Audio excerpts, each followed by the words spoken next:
So the next panel, very cool panel, very cool people, very smart people, creative people. And I'm going to introduce Craig Parks, who is currently the VP of Programming, Editorial and Operations for Watchable, which is part of Comcast. It's an OTT video platform, and they're really going to go deep into what that is, what it means, how it works, how you guys are involved with that. But Craig has been in the industry for a while. He's worked at places like MTV and VH1, and I met him when he was working in digital at IFC, really launching that for that network. And what I love about Craig is that another individual who's very, very passionate about education. I asked him how his lunch session went with his table, and he just gushed. He said, they're amazing, they're awesome, I love doing this. So, and we love having Craig here. So would everybody please welcome my good buddy and a wonderful, wonderful human being, Craig Parks. Thank you. You're welcome. Hey guys. You guys come on up. Shane, Thao. All right, so let's take a poll. Who here has a favorite creator or show on YouTube? Fair amount. Who here pays for Netflix or uses your parents' login? That's what I thought. Who here pays for cable? No, more than I thought. Yeah, more than I thought. That's good. Who here knows what OTT means? What does it mean? You. These are, over the top is basically direct to the viewer, online. Online, that's right. Yeah, that's right. It's content that's delivered, very simply, it's content that's delivered over the internet, sort of outside the boundaries of traditional cable companies, right, and traditional media companies. But, you know, what you're going to find on this panel is that even that definition is getting a little weird as big companies like mine, like Comcast, NBCU, and Turner, and AT&T, they're all getting involved in the over-the-top space. So the lines have gotten blurry.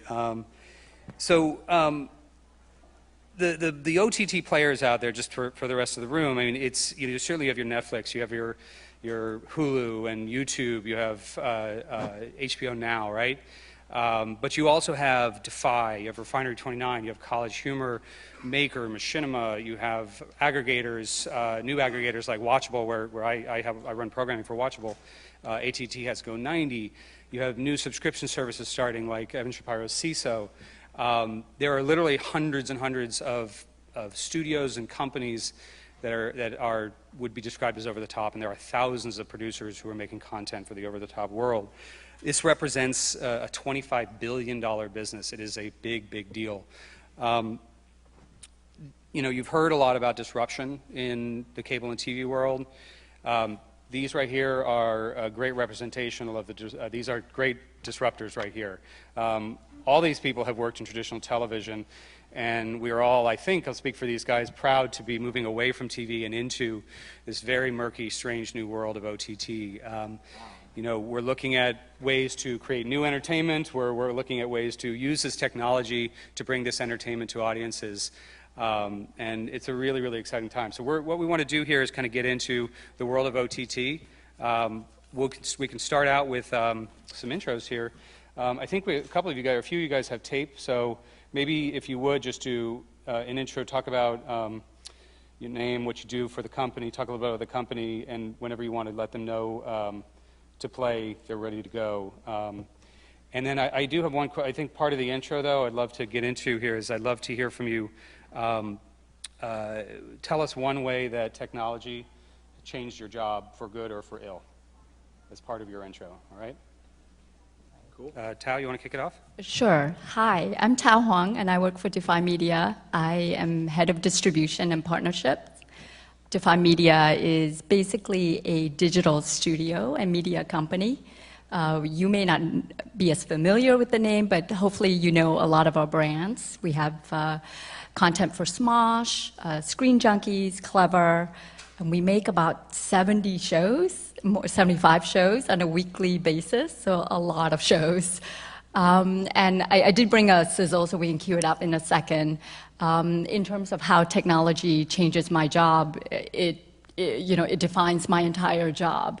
Because I think all we do is try to make content that speaks to our audience. And then I work to try to get that content on platforms that matters to them. So that's, technology is changing that every single day.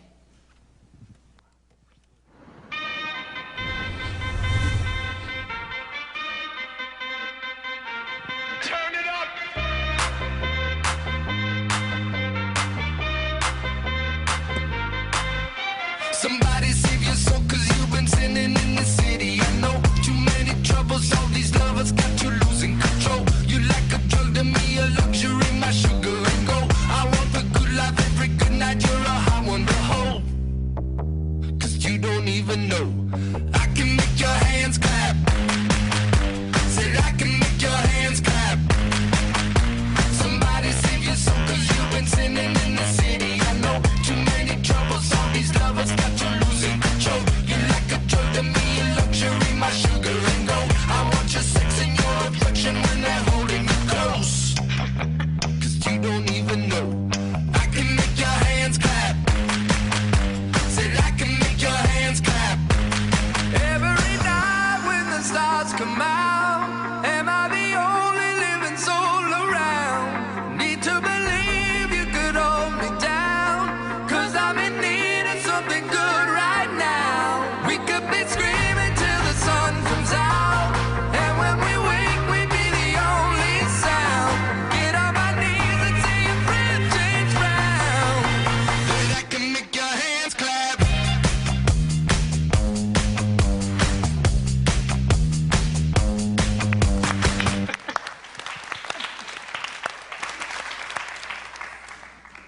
Sizzling. I loved it. How's everybody doing? My name is Shane Rhamani. I run the digital division of a company called Electus. At Electus, we make a lot of programming. We make programming for television networks. We've done things like Jane the Virgin on CW, Flaked, which is Will Arnett's show. Got one fan of Jane the Virgin in the room. Do appreciate that. Bear Grylls Running Wild. Anybody a fan of that show? Nice, nice. 2 fans of 2 things out of 1,000. That's not great. We also we've got a really big show and fun show on True TV called Adam Ruins Everything. Oh, that's awesome. Adam Ruins Everything graduated out of the digital side that I oversee. We've got 3 big brands on the Electus digital side, of which College Humor is the largest out of the portfolio that I oversee. It's the largest comedy channel on YouTube. We've got a big presence on Facebook. It's a lot of fun. Oddly, it's somewhat stressful, which I'm sure we'll all get into, the good, bad, and the ugly of careers in media. Just going back to Craig's question about how technology has impacted my job, I could say exactly what Thao said. We have very similar jobs in that way. But one thing that's been pretty cool inside the workplace, we've adapted technology a lot to help us be more productive. Particularly, we use technology called Slack. It's kind of like Facebook for work, and Facebook now has a version of Facebook for work to try to catch up with Slack. But it's really changed the way we connect and work amongst teams. And I would just say all the social media stuff that you guys are probably so good at, you would be surprised because in the workplace, all of it can really help, especially when you're trying to do a lot in a limited amount of time and limited resources. I think I have a sizzle. I hope it's the right one. If it's really short and it's 20 seconds and tries to get you to subscribe to our YouTube channel, that might be the wrong one, but you'll still enjoy it, I hope. But why don't we run the sizzle? It's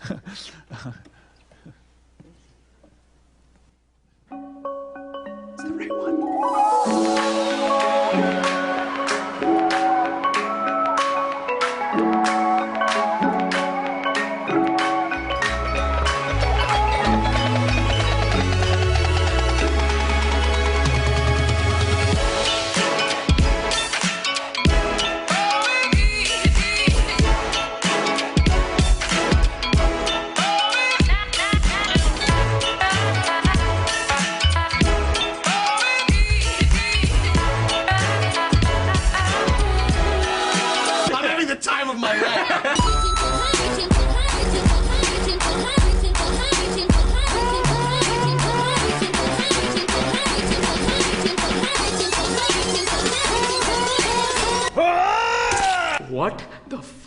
Never mind.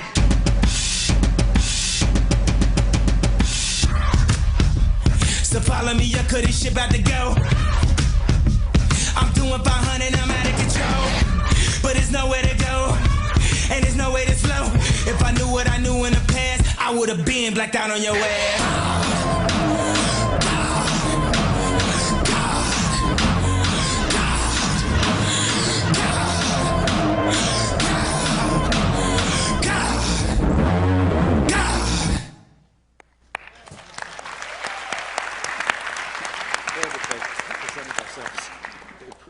I'm Evan.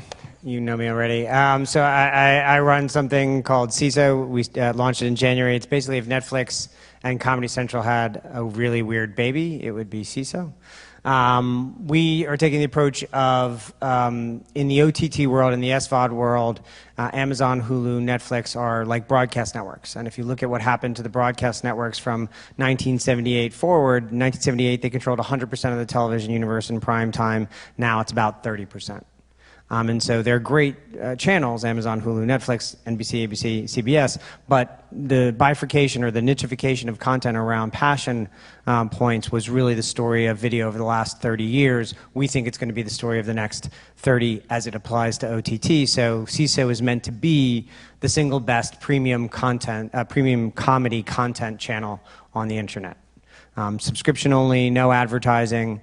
We've got the entire SNL library, the entire Monty Python library, the entire Kids at Hall library, a lot of great British comedy, and we've done 24 original series this year. We've done about 40 original specials, 20 specials between now and the end of the year, 90 comics, 12 weeks, no lines. You can sign up for Seeso for 2 months free. There's cards in the lobby.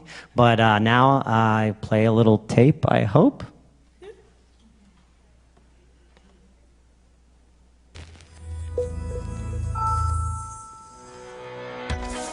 There's $107,000 here. Did you just Rain Man all these checks? It's a rough count. That's weird and terrifying.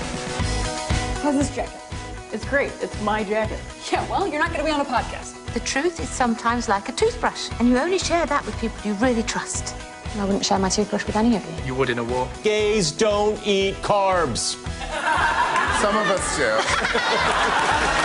Those guys are gonna resurrect the great Manticore. How do you know that? This is Dan Harmon talking. Are you guys making stuff up? So tired of being stood up. And I'm tired of doing a stand-up. It's hard to lose a dog. Like, I'd go to the bathroom, I'd come out, she'd be waiting. Where you been? I guess I got confused. It's like, it's vegan food, but it tastes like meat. Yeah, because it's meat. Huzzah!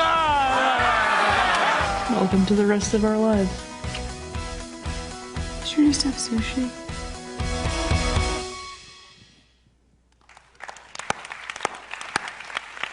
And really quickly, how did technology affect my day-to-day life? I'm completely addicted to it.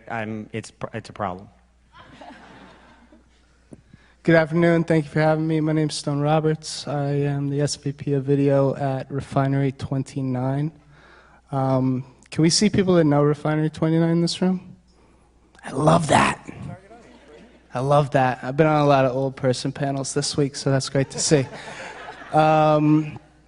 Video for us is diverse. We have a very diverse portfolio, everything from VR to Snapchat to 35 hours of live a week. We have 3 YouTube channels, one focused on comedy. We're coming for you with that statement. That's called Riot. Yes, both of you. Friendly conversation. Yeah, you guys got a head start. That's called Riot, one called Brawlers, and one is a primary living channel. We also feed quite a few Facebook channels. Primary one there is called Shortcuts, dedicated to global beauty trends across the world. I want to conclude. I hope my tape exists too, but here's the tape. On the technology level, my favorite technology was the unleashing of Final Cut 1.0 back in 2002. That had a profound impact on my entire life, and probably is one of the major reasons why I'm sitting here right now. So, study, post, hard. Roll tape.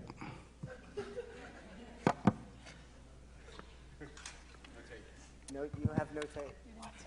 Act it out. Great comedy tape. Oh, it's really I good. wanted the sizzle off. Okay, no tape. Sorry, Craig. if it makes you feel better, I forgot to send mine too. So. I played all 3 tapes I had. That's fine. All right, panels on. No, just kidding. So, well, let's talk a little bit about how it works, right? We talked about it. You know, there's. Well, let's just get into it. Thao, you worked at MTV. I did. You did. And, yes. And how would you say that MTV Networks is different? And how would you say DEFY is different than MTV? You know, I think it's probably the fact that sort of digital is in our DNA. I think there are a lot of ways where we're similar to MTV as well, like in the sense that, you know, we try to create content for a very specific demo, for a young audience demo. But I think for us, when we look at, you know, the creation of content and the distribution of content, it's not defined, or it doesn't center around a TV network and then emanate from it.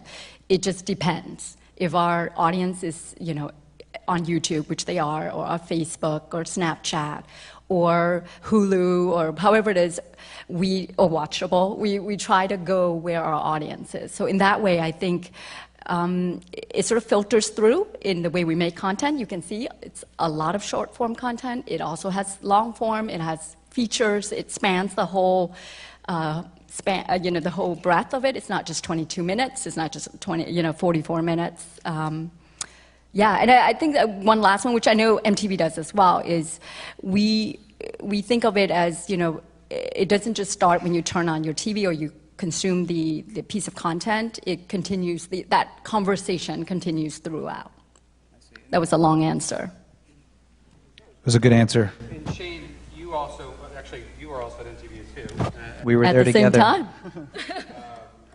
It's like 4 or 5 people up here have been in MTV. And, you know, College Humor focuses, Shane, College Humor focuses on obviously humor and comedy.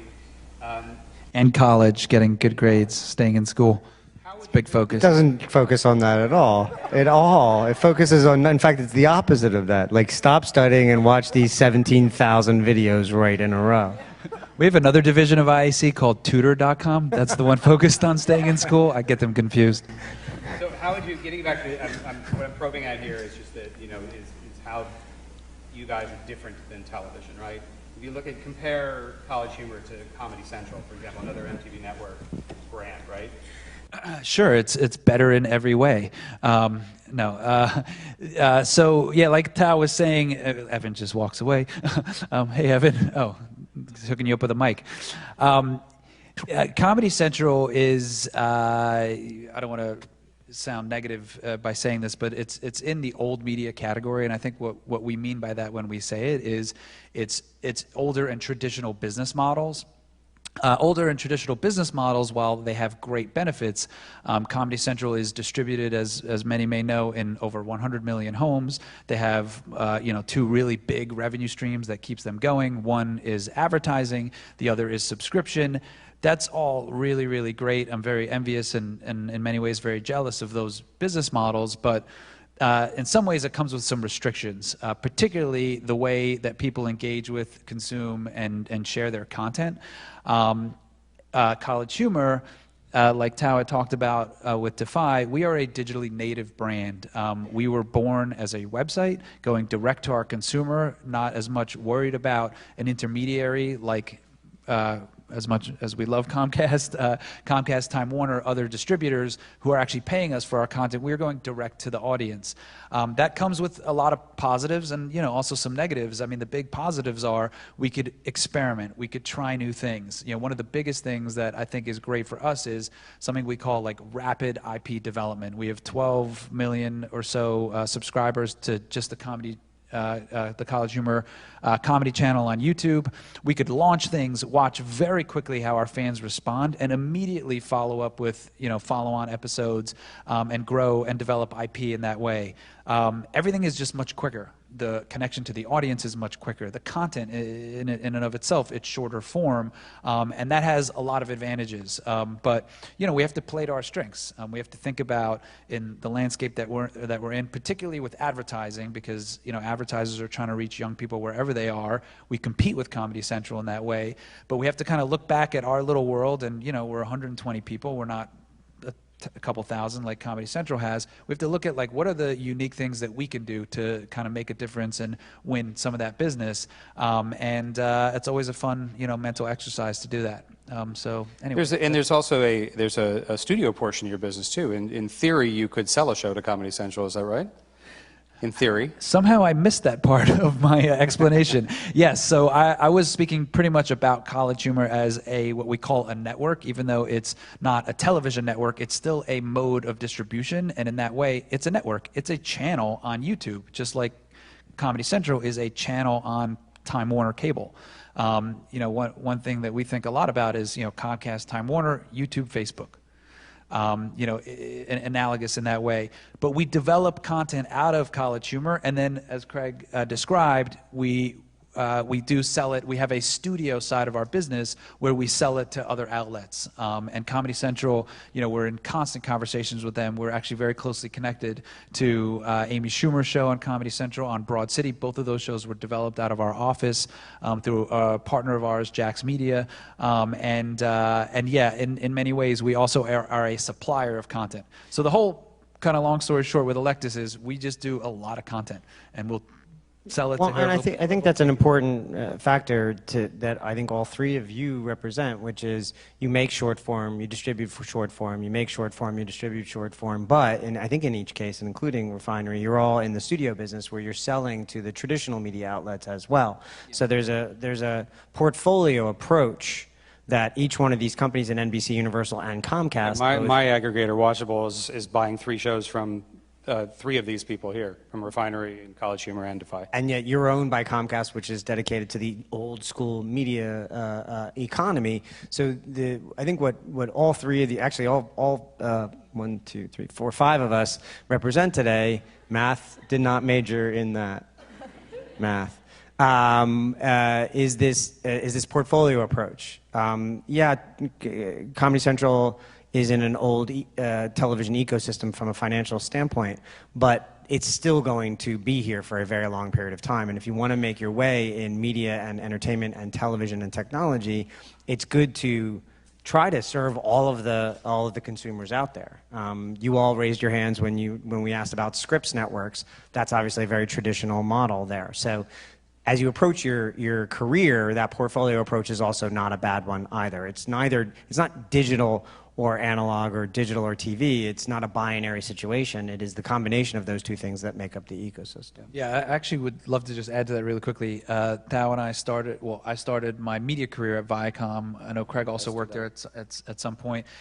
Working in traditional media, it's a phenomenal way to understand the landscape, the ecosystem. We're all in the business of developing content and monetizing content, whether it's through advertising or through subscription or even through transaction, just pure commerce. There's like so many elements and layers to all this work that goes into identifying a show that is great and writing it and producing it and eventually getting it out there to people. I think a lot about like how can I see a return on all the cost and all the people that are involved in the creation of this content. But I definitely wouldn't be able to do the job that I have now in more of a digital focus without at least that foundation, which traditional media is really, really great for, and there's lots of opportunities at those companies. Right. So I run programming for Watchable. Watchable is an aggregator, curated sort of experience around a bunch of digital shows from great digital brands out there. It's ad supported.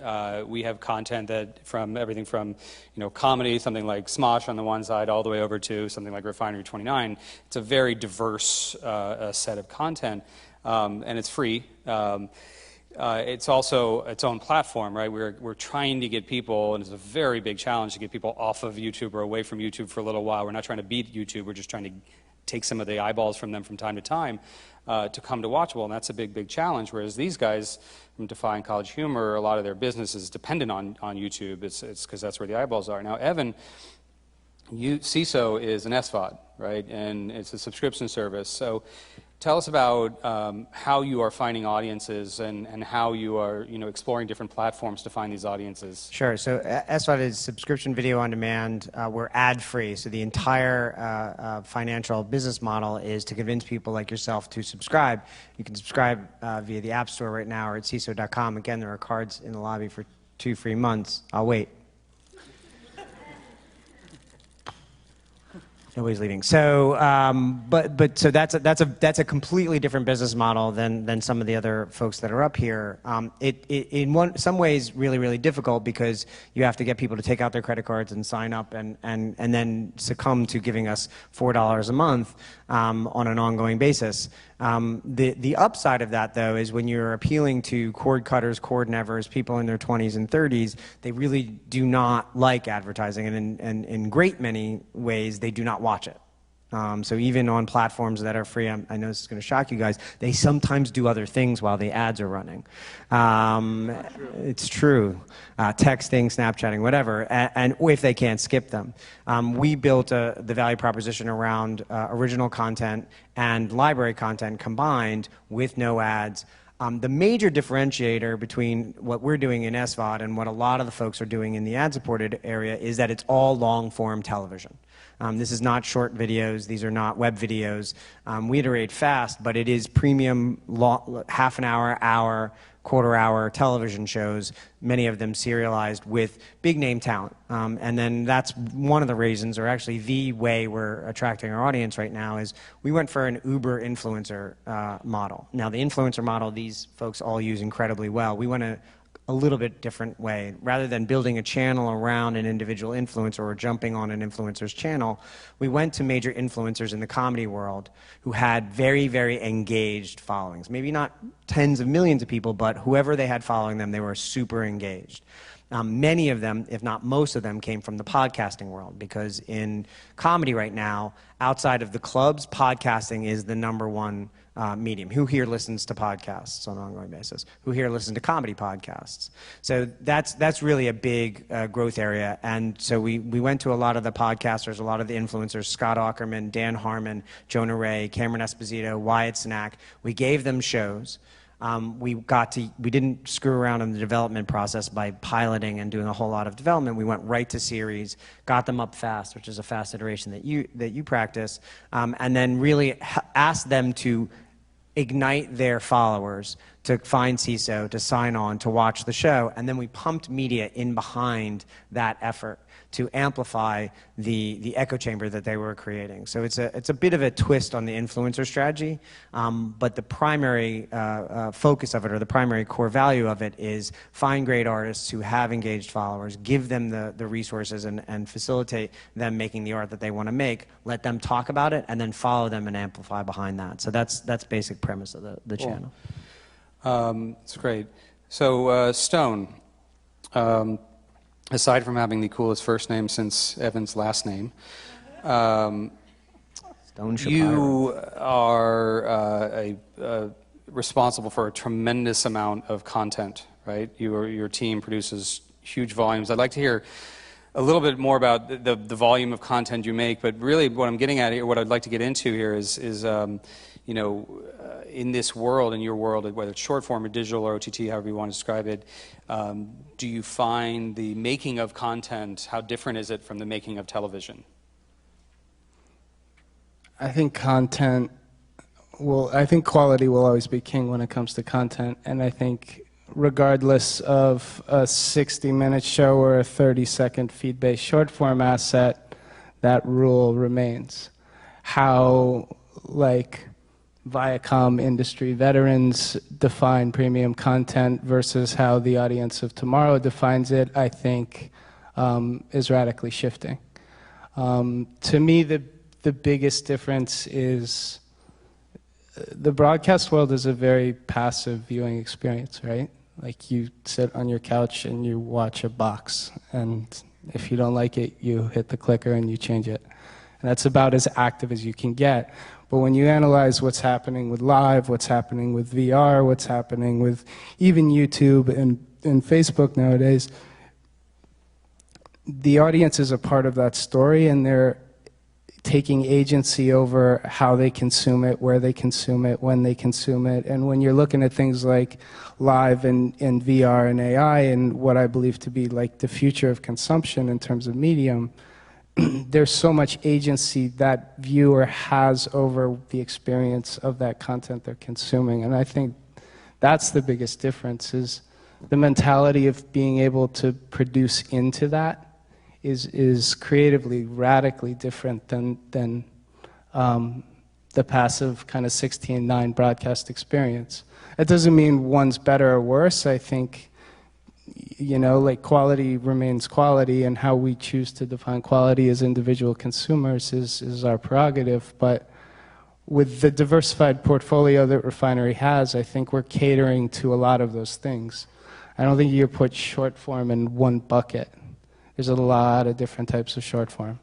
I don't think you can put long form in one bucket anymore either. There's a lot of different types of long form. I mean, you're doing ad-free long form, which is radically different than watching ABC on a Thursday night, right? It is, yep. Which those guys would classify as long form. So for us at Refinery, I think it's the diversified portfolio approach. I mean, there's nothing better for me to like be able to sit back and produce a series that like you could put some time into and some thought into. Like that, to me, as a maker, is a very rewarding process. We have a franchise coming out on November 1st called Behind the Headlines with America Ferrera, and I've spent the last, I don't know, like, I probably put in 80 hours into 4 QuickTimes over the last like week and a half. And that's a beautiful, creative, in-depth process. On the other side of the coin, we have a franchise called Operation Water Cooler, which is more of our snackable, on-demand, kind of like trending reactionary series.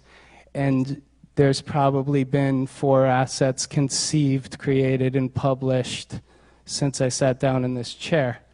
Literally, right? So that's the scope, and I think there's beauty in that scope. And for us, and the way we speak to our audience, I think, you know, when you're consuming content on the run on a subway, and when you're home on a Saturday morning, what you choose to watch is very different. And I think that's a platform-based decision, maybe more than a content-based decision. But we do our best to serve our audience everywhere they are. And Yeah. I think that's where that like line comes in. I think platform is one way of looking at it, but the audience, I mean, who you're serving is almost as important as where they're watching it. Meaning, if you have a lifestyle brand that focuses on one audience, Kathleen Finch from Scripps Networks talked about, is it right for her, and meaning their audience, you know, then you can determine, all right, well, this person probably in the morning is watching on a phone, and then later in the night is watching on a laptop, et cetera, et cetera. But putting the audience at the center of what you want to make, I think, is never the wrong way to go. I agree. Yeah, I'm glad that you agree. Do we all agree? Do you all agree? too. Does anybody disagree? All All right. right. I think, you know, back to disruption. To me, one of the most exciting things about this is you know, when we get pitched, we get a lot of pitches at Watchable, which is doing exclusive content, and probably the number one question is how long should the content be? And our response is as long as it needs to be, which is really exciting. It's really freeing. You know, television is pretty rigid, and it's a great medium. Obviously, it's done really well, but it's really exciting to be part of a world where every day there's new types of content, new platforms, new technologies to explore. Now, there's a challenge to this as well, right? And just to talk for a few minutes about some of the challenges we face here, because I think the message here is that this world is the future is very uncertain. Obviously, you know, it's here to stay, but in terms of how we make money and how we keep keep audiences, I think some of the things that we struggle with, all of us struggle with the most. So Thao, what to you are some of the biggest challenges in terms of keeping your audience around? How do you do that? How do you keep them coming back for more? Yeah, I think for us, making great content is amazing. It's also very hard. But where we anchor it is in the audience. So when we think about what program should Smosh make is always about, well, we know what the Smosh audience is, and we have a pretty strong sense of what they want to see. And so in that way, we work really hard to make the content that they would care about. That's like our biggest threshold, is make a piece of content that if it didn't launch, it didn't premiere, someone would be upset. And so we, when we think through that cycle, when we work with partners, we look at opportunities for us to bring something different to that partner, to that brand. So for example, if we partner with Watchable or YouTube Red, that allows us to do a different format or a different program for Smosh that perhaps we couldn't do ourselves.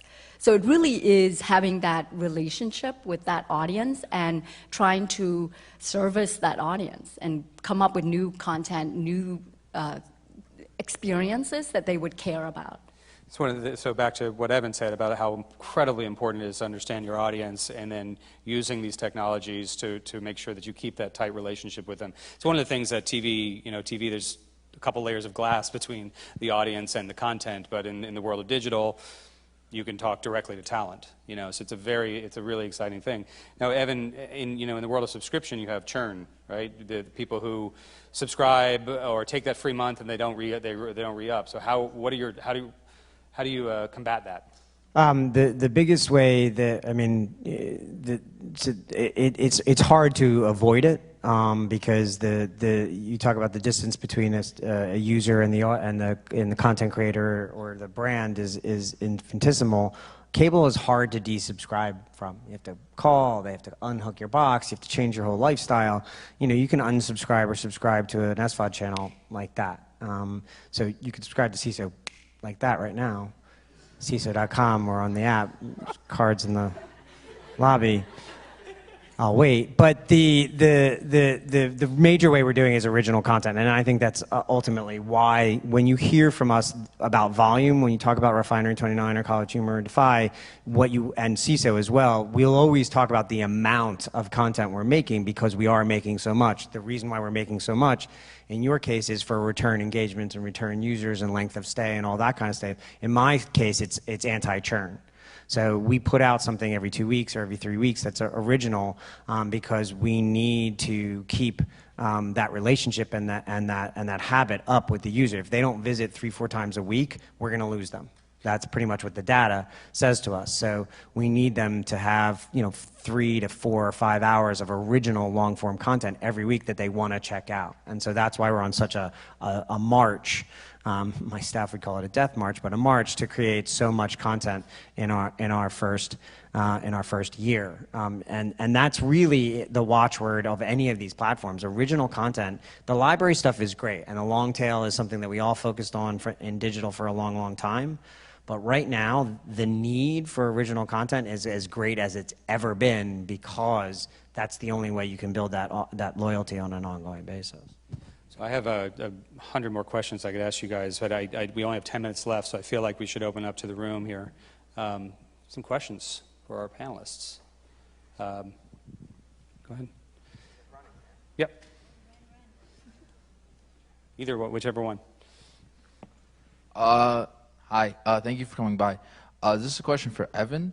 So specifically with Seeso, you don't have advertising revenue coming in, and you're making like all this content. So like your costs must be like going up, and your revenue there's not coming in through advertising. We are losing money. Next question. So like no. I want to know. Evan, I want to know. we're hiring over at College Humor. Thank you very much. No. I want to know how are you combating this sort of chemistry? Like what are you guys doing that's sort of making it work really?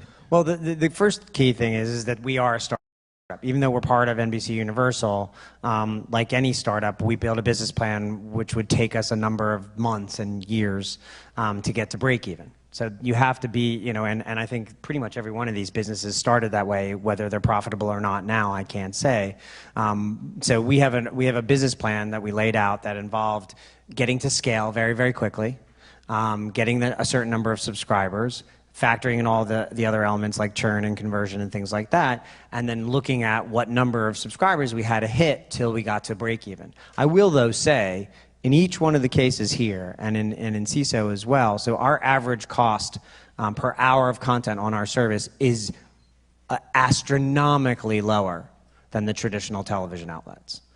Yet we are making long form, we're making all these series. So we are also holding ourselves to a more disciplined level of production, and I would say that's probably true across... Champagne taste at beer prices. Champagne taste at beer prices, that's exactly right. And part of that is going to the artists and working with them on passion projects that they're willing to take a few less dollars to make because they know it's going to get made. And that's the other part of it is, in each one of these cases, when an artist meets with anybody sitting at this stage, they're pretty much certain that they can get a yes or a no in the room. Is that fair to say?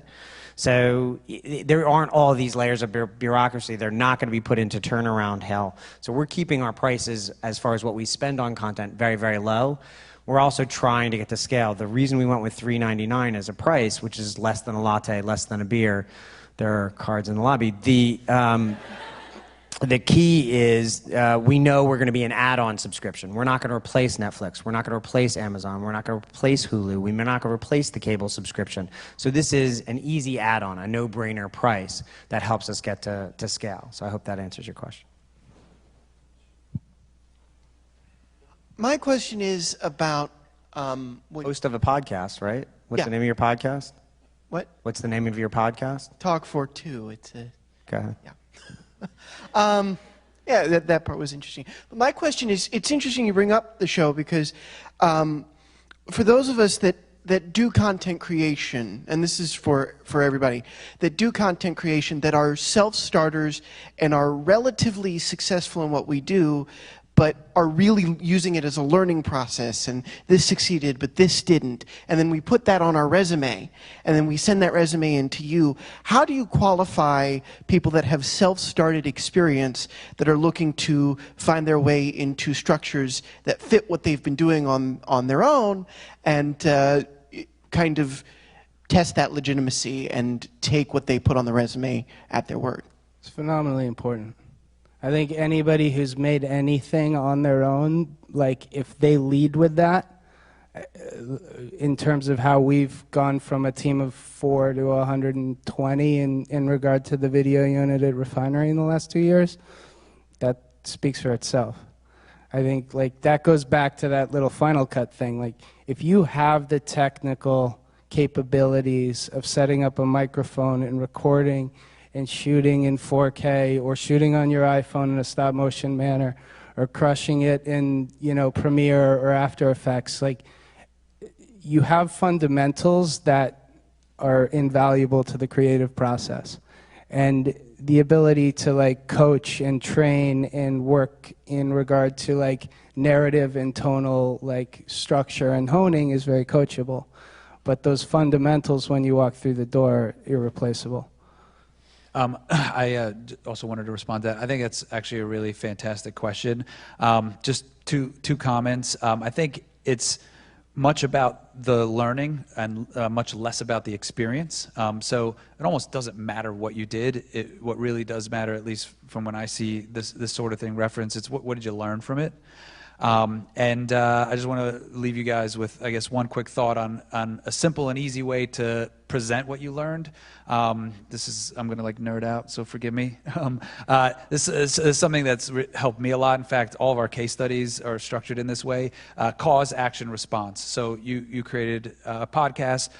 What was the impetus for you creating that podcast? What was it that you were excited to talk about? What topics, whatever it was? Then the action is you went and created the podcast, you created 20 episodes, whatever it might be. And then the last is the results. You got 1,000 listeners over 20 episodes. They increased by 50%.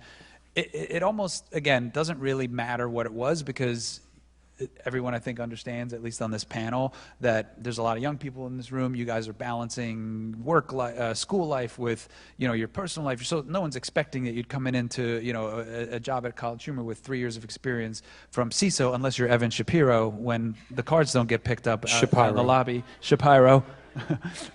I have all the cards. Do you have all the cards? All the Seeso cards are right here. But you know, doing something extracurricular and pursuing your passion, it's amazing. I highly encourage it. It's really the greatest way to, I think, differentiate yourself. It shows that passion, which is such a critical component to succeeding, I think, in the media industry, because it's a very crazy industry that changes so rapidly, and passion is really what sets, you know, the good apart from the great, I think. We have time for one more question. Let's get one from this side of the room here. Who's Thank you. So with our world, hi, I'm Christina. I'm from St. John's. Woo! Woo!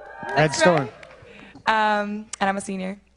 With our world always growing, I guess I just want to know how you guys maintain creativity, and do you ever feel inferior to your competitors? I'm Jewish and I'm from Philadelphia, so yes. So I think a healthy inferiority complex, a healthy neurosis about yourself actually makes a better employee. If you're always afraid that you're not the best or you can do better, that will always help you protect yourself from you know, stepping in the wrong place. So I think that's really important. You know, working with creators is the #1 way I continue to enhance my creativity, but then things like this, you know, so I teach at NYU, I do these types of things, I do a lot of mentoring, really interfacing with people who use the end product, but also who are predicting where the market is going to go next is how I continue to retrain my brain on an ongoing basis. Thank you. I mean, for me, I'm excited by change, so I wanted to be in this space because I just see the rules. As I said before, the rules are changing, or there are no rules, and I feel like that's exciting for me personally. So I think sort of zeroing into, you know, what it is that gets you excited. Spend some time thinking about that, and you'll find if you look out in the media landscape, there are certain areas that are tried and true and really safe and stable, which is maybe what you want, or you know, or there's some areas that are really exciting and a little unstable, and maybe that's what you want too. But for me, it's been that push to try the new things that keeps me feeling like I'm not growing moss, although I am very gray in the head. And I think the one thing I would add is just to not be afraid to fail creatively and to stretch yourself. And I know we, like our company, whenever someone comes in and pitches an idea and it sounds ridiculous, that's the one where we take a closer look in many ways, because, you know, it's easy to just improve what someone else has already done, but it's really, really hard and worthwhile to try to do something completely different. Take a risk, basically. Yeah, it's really great. I think that's all we have time for, guys. Thank you so much for your time today, and thank you. Thank you.